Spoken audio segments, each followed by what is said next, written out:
मला यायला उशीर झाला. एक तर सकाळी छत्रपती संभाजीनगरला गेलो होतो. मोर्चा होता शेतकऱ्यांसाठी. नंतर साहजिकच आहे मुंबईत आलो, कारण मुंबईत आल्याशिवाय इकडे येता नसतं आलं. आणि मला वाटलं मी वेळेमध्ये पोहोचेन. वेळेत पोहोचलो. मुंबईतून ठाण्यापर्यंत चांगल्या वेगाने आलो आणि ठाण्यात आल्यानंतर वेग मंदावला. आता तो तसा वेग मंदावणारा कोणी जन्माला आलेला नाही.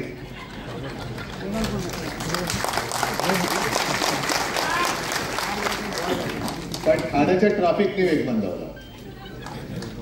आणि मग मी आता ही चित्रफित आपण पाहिली, तेच माझ्या मनात आलं की ते जे काही ठाणं होतं, ती जी काय आपली शिवसैनिकांची पिढी होती, म्हणजे आजही त्यातले शिवसैनिक आहेत, राजन आहेत, सगळेच आहेत.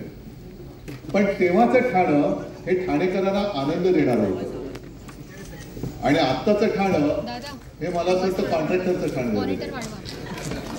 सगळं इथून तिकडे तिकडून तिकडे सगळं लुटून फस्त करून टाकलेलं आहे ठाणे. आणि त्या भ्रष्टाचाराविरुद्ध आता इथे सोमवारी मोर्चा आहे. आवाज उठवायचा नाही तर काय करायचं. आज अनंत तऱ्यांची आठवण मला आता वहिनी म्हणाल्या, ते असते तर किती आनंद झाला असता. त्यांना म्हटलं ते असते तर आपल्याला किती आनंद झाला असता. आणि काही वेळेला असं असतं किंवा होतं, सगळ्यांच्या आयुष्यात होतं की काही जण प्रामाणिकपणाने निष्ठेने सांगत असतात आणि अशी भोवताली गर्दी असते की आपल्याला कळते की हा माणूस हा माणूस खरा आहे. पण निष्ठेची मुखवटे लावलेली माणसं आपल्या आजूबाजूला एवढा वेळा घालून बसतात की नाही म्हटलं तरी थोडंसं नकळत नकळत दुर्लक्ष होतं. आणि आता मला एक नाही म्हटलं तरी पश्चाताप होतोय की तेव्हा जर का अनंत तर यांचं ऐकलं असतं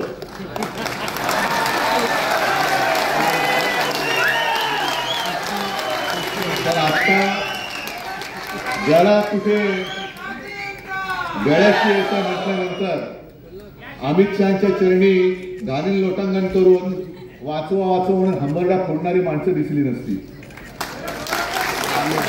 आणि शेतकऱ्यांसाठी हंबरडा मोर्चा काढला तो वेगळा आणि यांचा हंबरडा वेगळा. हे वाचवा वाचवा म्हणून हंबरडा फोडून जात आहे. आता काही वेळेला अशी परिस्थिती असते, मला वाटतं 2014 साली, बरोबर ना, 14 साली तरेसाहेब उभे राहत होते आणि अचानक परिस्थिती जी मी म्हणतो की सगळं ठरलं होतं. शिवसेना भाजप युती ठरली होती, जागा वाटप जवळपास झाला होता, उद्या शेवटचा दिवस अर्ज भरण्याचा, आणि अचानक भाजपकडनं युती तोडली गेली. करायचं काय? एकच शिवसेना प्रमुख 2012 साली आपल्याकडून गेले, 2014 सालची निवडणूक. करायचं काय, लढायचं कसं? आणि तेव्हा शिवसेना संपवण्याचा भाजपचा डाव होता. आपण लढलो, उमेदवार उभे केले आणि तरे साहेबांनी तेव्हा मला वाटतं अपक्ष अर्ज भरलेला आणि ऐकायला तयार नाहीत. सगळे म्हणतात साहेब ऐकायला तयार नाहीत. मग आता हे जे आहेत लोटांगणवीर ते आले, साहेब काही करा नाही तर सीट जाणार. म्हटलं तर काय करू? मग तरे साहेबांना म्हटलं काय नाही, मी बोलवतो, माझं ऐकतील. मग त्यांच्याशी मी बोललो. त्यांना म्हटलं तरे साहेब, एकतर भाजप आपल्याला संपवायला निघालाय, आत्ता जरा समजून घ्या, सगळ्या मिळून आता पहिलं हे संकट दूर करूया आणि मग नंतर प्रत्येकाचे मान पान. आता पहिलं हे संकट आपल्याला संपवायला निघालेले हे आपले एकेकालचे मित्र, यांना पहिलं वेळेमध्ये रोखूया आणि मग पुढची भरारी आपण घेऊया. तेव्हा मला आनंद तरे म्हणाले की साहेब सांगतो तुम्हाला, हाच उद्या आपल्याला दगा दिल्याशिवाय राहणार नाही. तुम्ही आता जाऊ द्या ना, तुम्ही सगळे आहात, कसा काय दगा देईल बघू आपण. आणि जे घडायला नको ते घडलं. आणि म्हणून म्हणतो आज राजन काय, केदार काय, तुम्ही सगळे जे काही शिवसैनिक आहात, तुमच्यासोबत जर का अनंत तरे म्हणजे याच्यात जो उल्लेख केला तो राजहंस आपल्यात असता, ते कावळे फडफडले नसते ना, कावळे नसते फडफडले. ते जे काय ठाणं आपल्या स्वप्नातलं होतं, हे गडकरी रंगायतन सुद्धा काही जणांना माहिती असेल, काही जणांना अनेक जणांना माहिती नसेल. तो जो काय काळ होता 60च्या दशकातला, शिवसेना प्रमुखांच्या इकडे सभा व्हायच्या सगळीकडे, म्हणजे रंगायतन नाही, रंगायतन नव्हतंच. आणि एका जाहीर सभेत एक चिठ्ठी आली की सत्ता आल्यानंतर तुम्ही आम्हाला ठाणेकरांना नाट्यगृह देणार का? आणि शिवसेना प्रमुखांनी सांगितलं की सत्ता द्या, मी नाट्यगृह देतो. त्याप्रमाणे ठाणेकरांनी आपला शब्द पाळला, सत्ता दिली, शिवसेना प्रमुखांनी नाट्यगृह दिला, स्टेडियम दिला, तलाव चांगले सुशोभीकरण झाले, उद्यानं दिली. आणि तो जो काही काळ होता त्या काळामध्ये सलग 3 वर्ष महापौर होणं हा एक नाही म्हटलं तरी विक्रम. कारण एकदा कोणतरी होऊन गेला की पुढच्या वेळेला निवडून येणं हे मुश्किल असतं. आणि सातत्याने म्हणजे हेच ते ठाण आहे, जिकडे गद्दारी केली गेली, गद्दारी झाली, गद्दारांना क्षमा नाही.